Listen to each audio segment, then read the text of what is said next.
날씨가 많이 춥고 바람도 많이 불고 또 길도 많이 얼었습니다. 한 주 동안 또 하나님의 말씀으로 살아내신 여러분들을 예수 그리스도의 이름으로 격려하고 축복하기를 원합니다. 앞에서 찬양하는데 여러분 한 분 한 분이 얼마나 귀한지 모르겠어요. 제 마음에 이런 기도가 절로 나와요. 하나님, 우리 성도님들 한 분 한 분 불쌍히 여겨주십시오. 예수님 만나게 하시고 또 예수님 은혜 경험하게 하옵시고 혹시 저의 부족함 때문에 은혜가 막히지 않기를 원합니다. 하나님이시지 않습니까? 불쌍히 여겨주십시오 라는 기도가 절로 나오더라고요.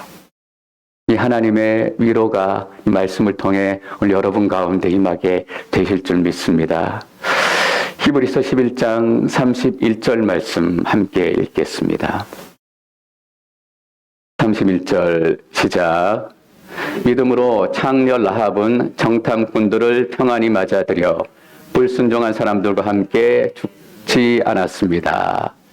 히브리서 11장에는 믿음의 영웅들에 대해서 계속해서 기록하고 있습니다. 아벨로부터 시작된 믿음의 영웅이 실제적으로는 라합이라는 여자에게서 끝을 맺습니다. 물론 뒤이어서 사사들의 이야기가 나오긴 하지만 그들과 관련된 사건은 같이 기록되지 않습니다. 그들과 같이 기록된 사건, 믿음의 영웅들의 마지막은 라합이라는 여인입니다. 근데 문제는 라합이라는 여인에게는 믿음의 영웅이 될 만한 조건이 하나도 없다라는 사실입니다. 가나안 땅이 이스라엘 백성들에겐 축복의 땅이고 약속의 땅이었습니다. 그러나 가나안에 사는 사람들에게는 심판의 땅이었어요. 창세기 5장에 보면 세상에 사는 모든 사람들이 생각하는 것마다 악하고 죄가 세상에 너무나 관영하고 넘쳤기 때문에 하나님께서 그 진노를 더 이상 미루지 않으시고 홍수로 그 땅을 심판하셨다라는 기록을 우리가 볼 수 있습니다. 더 이상 죄를 참으실 수 없었던 거예요. 그래서 심판을 더 이상 미루실 수 없었던 겁니다. 가나안 땅이 그런 형편이에요. 하나님께서 가나안 땅의 심판을 더 이상 미루실 수 없었어요. 사람들이 생각하는 것마다 악하고 그 땅의 죄가 관영했기 때문에 하나님의 진노가 멈출 수 없었던 거예요. 그래서 하나님께서는 이스라엘 백성들을 통해서 가나안 땅을 심판하시기로 결정하셨어요. 이것이 가나안 전쟁의 중요한 측면 중에 하나예요. 이제는 홍수로 이 땅을 심판하셨지만 하나님께서 뭐라고 약속하셨습니까? 이제는 물로 더 이상 이 땅을 심판하지 않겠다라고 말씀하셨기에 이스라엘이라는 새롭게 세워질 하나님의 나라의 그 능력을 통해서 이 가나안 땅을 심판하려고 하신 거예요. 라합이라는 여인은 어떤 여인인가? 심판받고 진멸받을 가나안 땅의 이방인 중에 한 사람이었어요. 설상가상, 게다가 라합의 직업은 기생이었어요. 우리말 성경 번역인 기생이라고 번역하고 있지만 이전 번역엔 다 창녀라고 번역하고 있어요. 심판을 받아도 더 받아야 할 만한 그런 사람이 라합이에요. 근데 이 이방 여인 창녀 라합이 11장 믿음의 영웅들의 그 반열에 당당히 이름을 올리고 있습니다. 우리가 어떤 결론을 내리고 이 말씀을 우리가 시작할 수 있겠습니까? 여러분 잘 기억하십시오. 어제의 내가 오늘의 내가 아니에요. 오늘의 내가 내일의 내가 아니다라는 겁니다. 세상에서 성공한 사람들은 뭔가 어릴 때부터 다른 게 있어요. 공부를 잘하든지 아니면 머리가 좋았든지 아니면 공부를 못했으면 상상력이 뛰어났든지 뭔가 좀 달라 보이는 게 있었다고요. 요즘엔 그런 게 있더라고요. 빌 게이츠도 대학교 다니다가 중퇴했고 페이스북 회장 CEO인 저커버그도 대학 다니다 중퇴했고 하다못해 대학 다니다 중퇴라도 해야 뭔가 좀 달라 보여요. 근데 믿음의 사람은 그렇잖아요. 어제까지는 그 인생에 아무것도 없었지만 오늘 하나님을 만나고 하나님께서 그 인생을 들어쓰시고 그 인생을 변화시키면 아무런 떡잎도 보이지 않았고 이전까지 아무리 다른 것도 없었지만 그 삶이 하나님 안에서 새롭게 시작이 되고 믿음의 영웅의 반열에 오르기 시작하는 거예요. 여러분 성경을 보십시오. 성경의 이야기는 어떤 이야기입니까? 실패한 자들의 이야기예요. 약한 자들에 대한 이야기예요. 요셉이 뭐가 있었어요? 그냥 자기밖에 몰랐던 요셉이었지만 자기만 색동옷 입고 좋아했던 요셉이었지만 하나님께서 아무것도 몰랐던 실패자 요셉을 감옥에서 꺼내주셔서 총리로 삼으셨어요. 다윗은 어땠어요? 다윗도 사실 아무것도 없었어요. 근데 다윗을 세우셔서 하나님께서 다윗을 통일 이스라엘의 왕으로 세우셨다고요. 다윗이 사울에게 쫓겨서 광야로 도망을 갑니다. 광야로 도망가는데 이상하게 다윗 주위에 사람들이 모이기 시작합니다. 그 사람들을 사무엘상에서는 어떻게 표현을 하고 있냐 하면 빚진 자, 환난 당한 자, 원통함을 입은 자 이렇게 표현하고 있어요. 사회에 제대로 적응하지 못한 사회의 실패자들, 사회의 불황자들이다라는 뜻이에요. 그런데 놀라운 것은 그런 사람들 400명이 모여서 다윗과 함께 통일 이스라엘을 시작하게 된 거예요. 여러분, 다윗은 어떻습니까?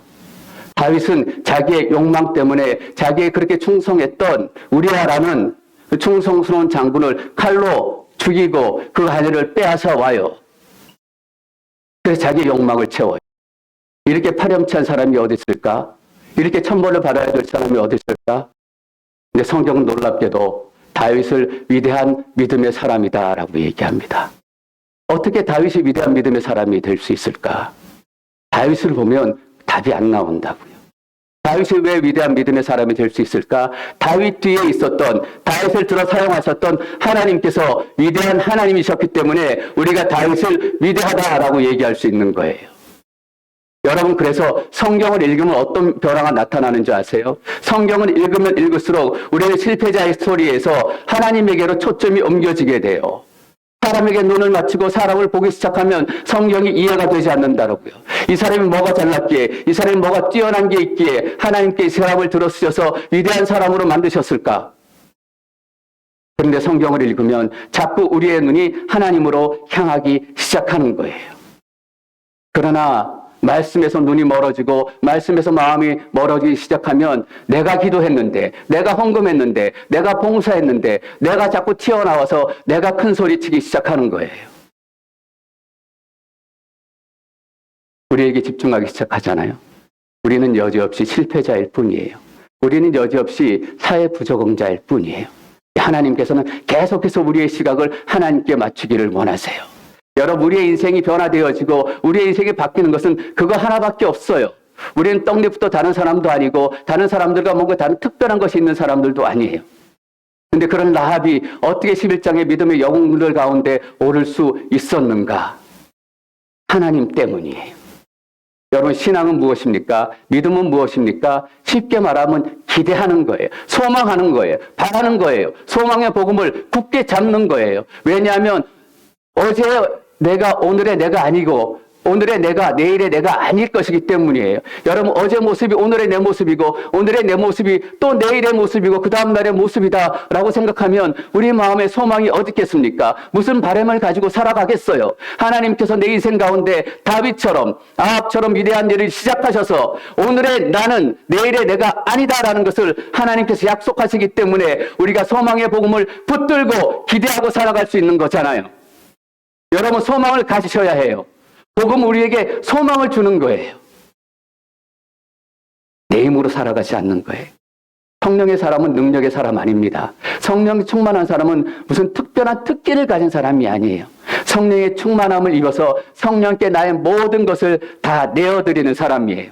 성령님, 마음대로 내 입술 사용해 주십시오. 마음대로 내 생각 사용해 주시고 마음대로 내 인생을 사용해 주십시오.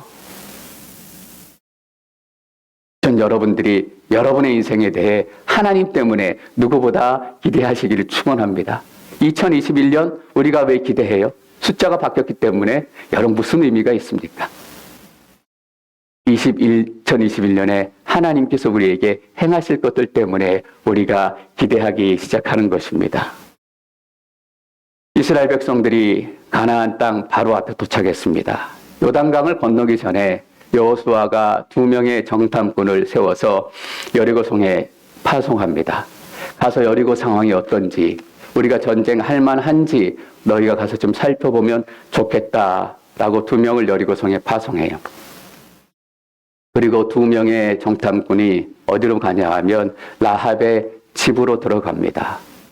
그런데 어떻게 알았는지 여리고의 왕이 정탐꾼들이 왔다라는 것을 알게 됐어요. 또 라합의 집에 들어왔다라는 것을 왕이 알게 됐어요. 그래서 군사를 보내가지고 라합에게 그 정탐꾼들을 나에게 보내라라고 명령을 해요.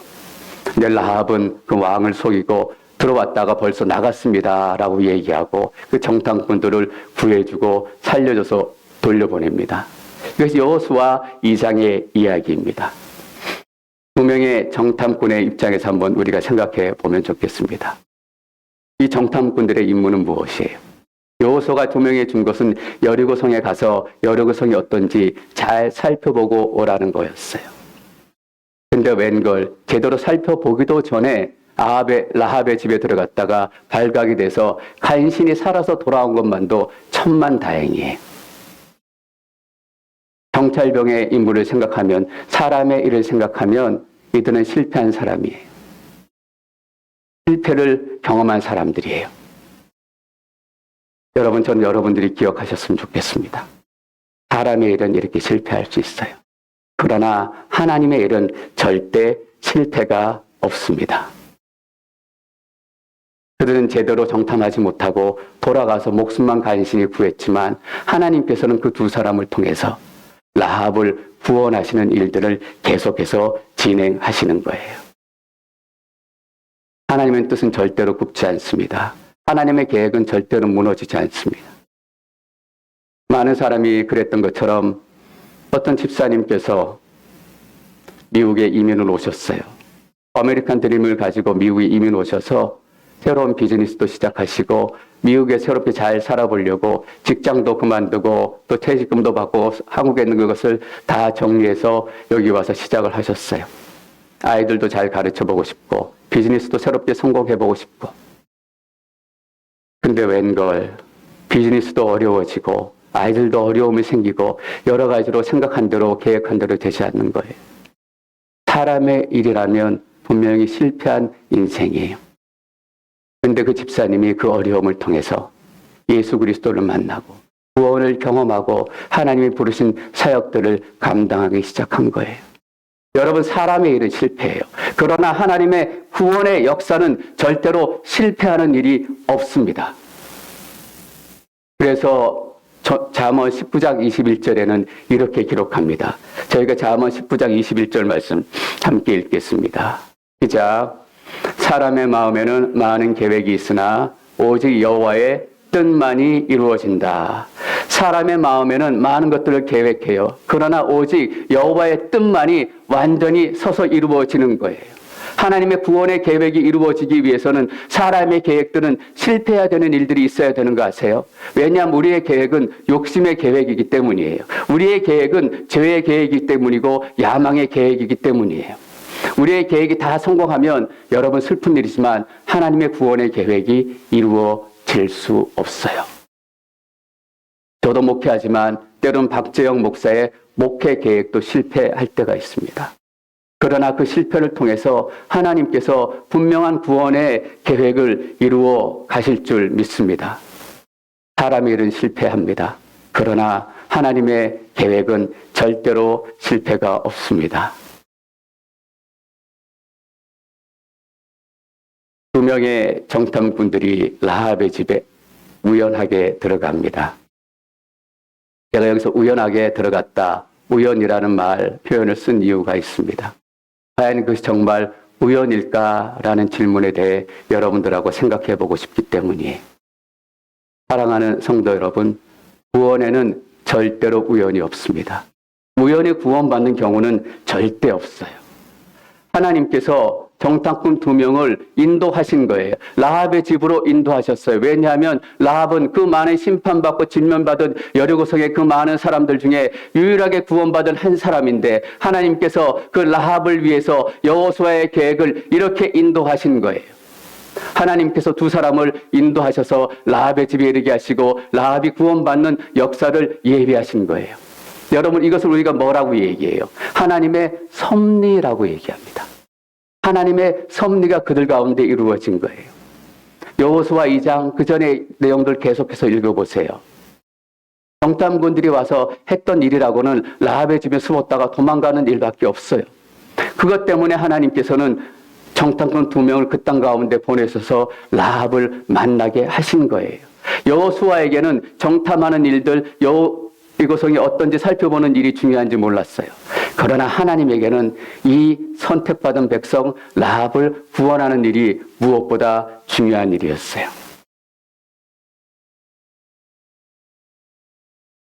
라합이 자기 집에 온 두 정탐꾼들을 만나서 얘기를 합니다. 그 장면이 여호수아 2장 9절에서 11절까지 기록이 되어 있습니다. 여호수아 2장 9절부터 한번 읽어볼까요? 시작. 그들에게 말했습니다. 나는 여호와께서 이 땅을 당신들에게 주신 것을 알고 있습니다. 당신들에 대한 두려움이 우리를 급습해 이 땅에 사는 모든 사람들이 당신들 때문에 간담이 서늘해져 있습니다.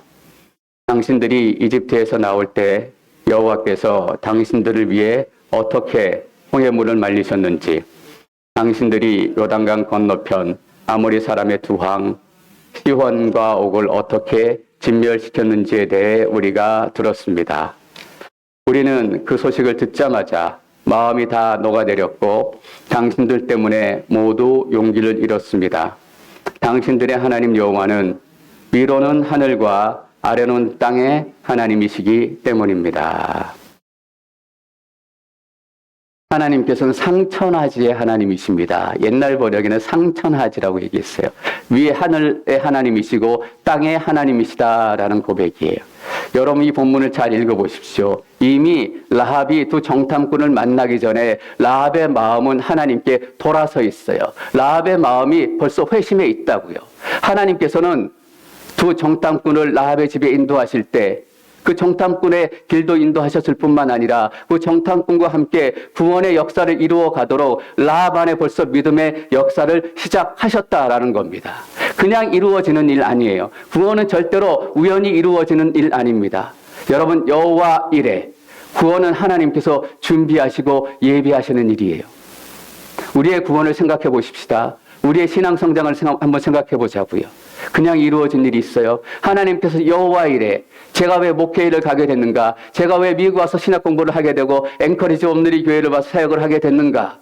여호와 이레, 하나님께서 만나게 하신 사람들이 있고 하나님께서 겪게 하신 사건들이 있고 하나님께서 기도하게 하신 기도 제목들이 있더라고요. 놀랍지 않습니까? 라합이 두 정탐꾼을 만나기 전에 하나님께서 라합의 주변 환경들을 모두 정리하셔서 이미 라합을 통해 믿음의 고백이 시작되게 하신 거예요. 이것이 마음으로 믿어 의에 이르고 입으로 시인해서 구원에 이른다라는 말이에요. 이미 라합의 마음 안에는 복음의 역사가 시작이 된 거예요. 옛날에 고구마 전도라는 말이 많이 유행했던 적이 있습니다. 이런 거죠. 쉽게 얘기하면 고구마가 익었는지 안 익었는지 젓가락으로 찔러보는 것처럼 복음이 반응이 되는지 반응이 안 되는지 예수 믿을 만한지 아직은 설 익었는지 젓가락으로 찔러본다라는 거예요. 이제 어느 순간 고구마가 익은 것처럼 젓가락에 쑥 들어가기 시작하면 뭐해요? 이분이 준비됐구나. 복음 앞에 준비됐구나. 라는 확신과 응답을 가지고 그분에게 본격적으로 복음을 증거하고 본격적으로 그분이 하나님 앞에 나올 수 있도록 인도하는 게 고구마 전도죠. 찔러보는 거예요. 익어가는지. 여러분 그 익어가는 과정이 뭐예요? 여호와 이레. 하나님께서는 구원을 위해 미리 준비하고 계세요. 우리는 늘 눈을 크게 뜨고 있어야 돼요. 내 아들을 찔러보고 내 남편을 찔러보고 옆집 동료를 찔러보고 친구들을 찔러보고 푹 들어가는지 들어가지 않는지 여호와 이레 하나님께서 얼마나 준비하고 계신지 영적인 눈을 열어서 우리가 보지 않으면 고구마가 다 익어가고 있는데 진 물을 때까지 우리는 아무것도 깨닫지 못하고 그냥 허송세월하고 있는 거라고요. 저는 예수 그리스도 이름으로 축원합니다. 여러분들의 영적인 눈이 열리시기를 소망합니다. 그래서 하나님께서 어떻게 준비하고 계신지, 여러분 가운데 어떻게 역사하고 계신지 여러분들이 분명히 경험하고 보실 수 있는 그런 은혜가 나타나기를 소망합니다. 근데 우리가 여기서 한 가지 궁금한 점이 생기지 않습니까? 라합이 어떻게 이렇게 놀라운 믿음을 갖게 됐는지 모릅니다. 상천하지 하나님께서 이 땅을 당신들에게 주셨음을 우리가 알고 있습니다. 어떻게 그 믿음을 갖게 됐는지 정확히 모르지만 분명한 것은 그 소식을 들었다라는 거예요. 그래서 로마서에서 이렇게 얘기하잖아요. 믿음은 들음에서 난다. 문제는 이거예요. 여리고성에 있는 사람들이 라합이 들었던 이 소식을 다 똑같이 들었어요. 홍해를 갈랐던 사건, 시온왕과 옥왕을 물리쳤던 사건, 광야에서 일어나는 모든 기적들을 다 똑같이 들었어요. 근데 라합만 이 들음의 믿음으로 반응하고 나머지 사람들은 이 들음의 믿음으로 반응하지 않는 거예요. 우리는 뭘 할 수 있습니까? 모든 사람이 들음의 믿음으로 반응하지 않는다라는. 어떤 사람은 들어도 반응하지 않아요. 여러분, 심판이 뭔가라고 제 이 말씀 묵상하면서 깨닫게 됐어요. 우리가 심판을 얘기하면 불이 쏟아지고 하는 일이 많아고 넘어지고 다리가 부러지고 이런 것들을 생각해요. 하나님께서 어떤 경우에 그런 심판을 내릴 수 있어요. 불도 내리고 비도 내리고 지진도 내리고. 근데 제가 성경을 묵상하면서 진짜 심판이 뭔지 깨닫게 됐다고요. 진짜 심판은 뭐냐면 강팍함이에요. 바로의 마음을 강팍하게 했었던 강팍함이 진짜 심판이에요. 아무리 들려도 마음이 요동하지 않는 거예요. 아무리 우박이 쏟아지고 아무리 천둥이 쳐도 마음이 움직이지 않는 거예요. 제가 알게 됐어요. 코로나 이 시기에 이 땅이 심판 가운데 있는 거구나라는 것을 깨닫게 됐어요. 왠지 아세요? 이 땅에 너무나 많은 사람들이 코로나 재앙 가운데서도 하나님의 메시지를 듣고 들음에 반응하지 않는 거예요. 반응하지 않는 사람들이 너무나 많은 거예요. 강팍해지고, 여러분 얼마나 많은 사람들이 이 시기에 하나님께 더 강팍해지고 믿음에 더 강팍해지고 예배에 더 소홀해지는지 아세요? 저는 그것이 심판 아래 있기 때문이구나 라는 것을 알게 됐습니다. 라합은 그렇지 않았어요. 라합은 믿음으로 반응하게 됐다고요. 그래서 그 안에 회심이 일어난 거예요. 이전의 삶이 창녀였지만 가나안 땅의 더러운 문화와 함께 살았지만 마음을 돌이켜서 하나님께 나오기로 작정한 거예요. 라합이 뭔가 특별한 일이 있었을까? 성격이 좋았을까? 여러분, 성격이 좋은 거하고 예수 믿는 거하고는 다릅니다. 성격이 좋고 착하고 온순하면 교회 가자 그럴 때 같이 따라오기는 해요. 근데 예수 믿는 거하고 착한 거하고는 달라요. 라합이 착했기 때문에, 온순했기 때문에 그런 것 같지도 않아요. 라합에게 무슨 특별한 이유가 있었다면 성경에서 빼놓지 않고 중요한 이유를 기록했을 겁니다. 라합에 대해서 아무것도 기록하고 있지 않습니다. 왜일까? 라합에 대해서 별로 특별한 게 없기 때문이에요. 이것 때문에 라합이 믿음을 갖게 됐다. 가나안 땅에 있었던 사람들이 하나님의 말씀에 대해, 십계명에 대해 들었겠어요? 이스라엘 백성들도 이제 막 듣기 시작했는데 아무것도 특별할 것이 없는 라합이 어떻게 믿음을 갖게 됐을까? 이 대답이 우리가 하나님께 드려야 되는 믿음의 고백, 신앙의 고백이에요. 여러분 뭔지 아세요? 하나님께서 선택하셨기 때문이에요. 하나님께서 부르셨기 때문이에요. 하나님께서 예정하셨기 때문이에요. 라합에겐 아무런 이유가 없었어요. 박재영 목사에겐 아무런 선한 것이 없었다고요. 라합이 믿음의 영웅이 되고 믿음으로 반응할 수 있었던 이유, 그 많은 사람들의 유일한 한 사람이잖아요. 하나님께서 부르시고 선택하시고 예정하시고. 여러분, 우리가 예정론에 대해서 얘기해요. 하나님께서 구원을 예정하셨다고? 하나님 마음대로 예정하시고 그러면 뭐 우리가 할 게 뭐 있느냐? 이런 게 예정론이 아니에요. 나에겐 선한 것이 전혀 없는데, 라합에게는 선한 것이 전혀 없는데 어떻게 라합이 예수님 만나고 하나님을 믿을 수 있었을까? 구원의 생명을 경험할 수 있었을까? 도무지 답을 얻을 수 없는 거예요. 하나님께서 구원하겠다라고 예정하셨기 때문이다 라는 답 외에는 도무지 답을 내릴 수 없는 거예요. 결과론적인 거예요. 여러분 한번 스스로 생각해 보세요. 하나님께 여러분들을 이 자리에 예정하지 않으셨으면 여러분들이 어떻게 예배드리고 하나님 말씀의 은혜를 나눌 수 있었을까요?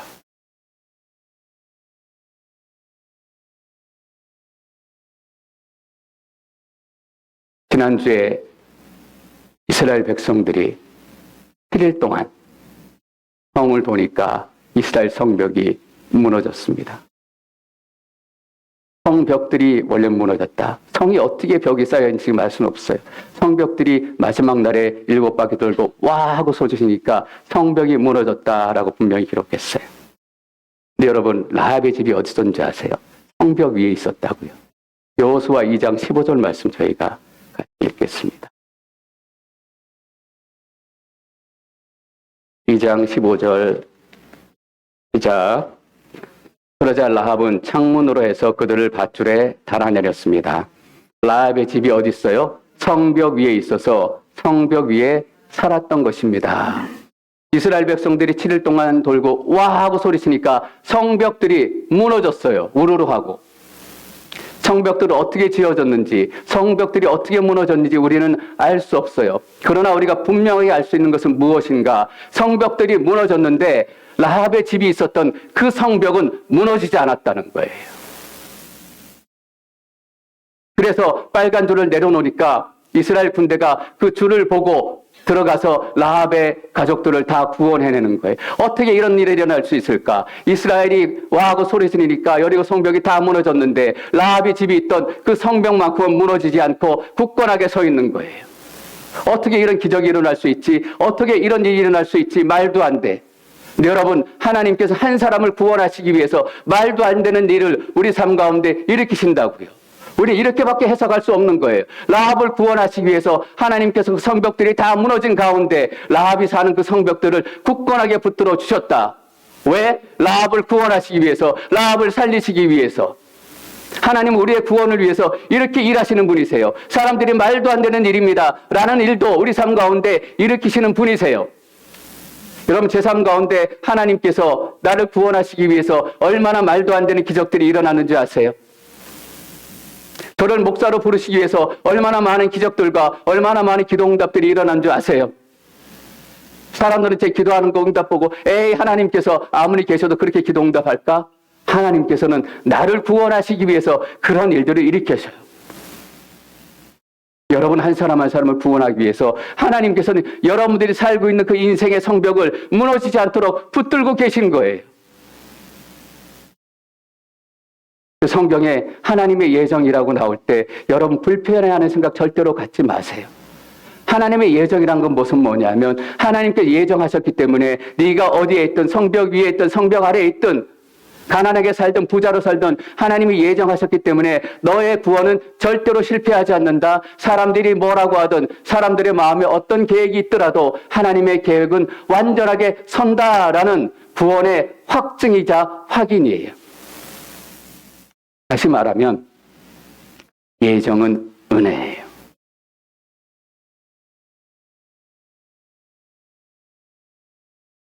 믿음으로 이스라엘 백성들이 7일 동안 여리고성을 돌았습니다. 여리고성을 도는 거하고 성벽이 무너지는 거하고 아무런 상관도 없어요. 근데 하나님께서 그렇게 하라고 명령하셨기 때문에 모든 상식과 모든 지혜와 모든 경험을 뛰어넘어서 돌았어요. 그러니까 성벽이 무너졌죠. 지난주 본문이 이랬습니다. 믿음으로 그 성벽이 무너졌습니다. 제가 뭐라고 바꿔도 좋겠다 말씀드렸어요.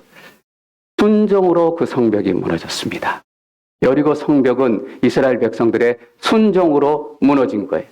근데 31절 말씀 저희가 다시 한번 읽어보겠습니다. 31절 시작. 믿음으로 창녀 라합은 정탐꾼들을 평안히 맞아들여 불순종한 사람들과 함께 죽지 않았습니다. 믿음으로 라합은 죽지 않았습니다. 이 믿음으로라는 표현을 이렇게 바꿀 수 있어요. 이렇게 바꿔야 할지도 모르겠어요. 은혜라는 거예요. 하나님의 예정이라는 거예요. 하나님의 선택이라는 거예요. 하나님의 부르심이라는 거예요. 그러니까 이렇게 돼요. 은혜로 기생 라합은 불순종한 사람들과 함께 죽지 않았습니다. 우리 이걸 깨달아야 돼요. 우리가 위대하고 놀라워서 믿음이 시작된 게 아니에요. 하나님께서 우리를 부르시고 선택하시고 예정하시고, 다시 말하면 은혜로 우리 삶 가운데 믿음을 시작하셨기 때문에 우리가 그 위험한 성벽 위에서도 우리 인생이 무너지지 않고 하나님의 구원의 영광과 역사를 이루어가게 된 것이에요. 여러분, 그래서 우리는 은혜를 절대로 포기하면 안 돼요. 왜 기도하지 않아? 왜 헌금하지 않아? 왜 봉사하지 않아? 봉사도 많이 해야 되고 기도도 많이 해야 되고 헌금도 많이 해야 돼요. 그러나 그거보다 더 중요한 것은 은혜예요. 내가 기도한 것이 아니라, 내가 헌금한 것이 아니라 내가 봉사하는 것이 아니라 하나님께서 나를 부르셨습니다. 그래서 내 인생이 시작이 됐습니다. 우리가 이 은혜를 가진 사람이라면 매일 믿음의 고백이 시작될 거예요. 하나님, 은혜로 내가 죽지 않고 살았습니다. 은혜로 내 아들 죽지 않고 아직 살아있습니다. 은혜로 내 남편이 죽지 않고 살아있습니다. 여러분, 믿음은 은혜입니다. 이 놀라운 은혜의 역사, 믿음의 역사가 여러분들과 함께 하시기를 축원합니다.